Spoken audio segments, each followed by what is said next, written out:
She saw a beach made of ice, and she felt her heart breaking. The ground where she stood was frozen white, but 20 feet away, cold blue ocean lapped at the jagged shore. Someone there was climbing into a rowboat, and she knew that she loved this person. She was certain of it in the same way that one is instantly aware of the taste of sweetness in a drop of honey.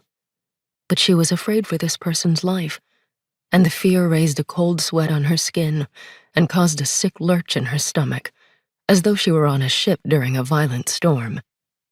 She opened her mouth to call the rower back. She couldn't bear the loss. It would surely cripple her. And at that moment she realized she could hear nothing. All around her was an eerie, unnatural silence.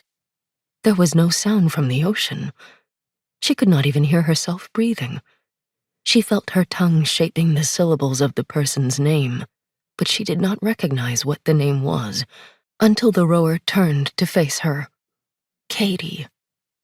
The rower was Kaede, and she looked back with dark, troubled eyes. Loose strands of black hair whipped around her pale face. There were spots of red on her wind-roughened cheeks. Her lips parted as though she would speak.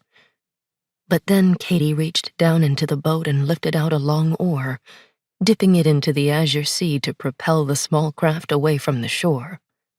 The droplets of water falling from the blade of the oar were tiny stars, extinguished as quickly as they burned into being. The boat cut through the water, leaving the shore behind, and just before the destination came into view, the vision ended. She was wrenched out of the icy landscape and back into her body, where she was sitting in the empty practice hall, alone on her cushion. She opened her eyes, blinking against the light of the single candle she had lit on the altar. Her heart was pounding, and there was an acrid taste in her mouth. Her hands, folded in her lap, were trembling and chilled. A trickle of sweat ran from her temple down her cheek. She drew her knees up and hugged them close, burying her face in the crook of her elbow, and because there was no one to hear her, she let out the sob that reared up in her throat.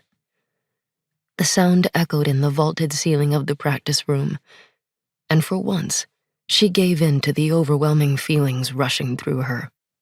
She felt gutted. She felt powerless.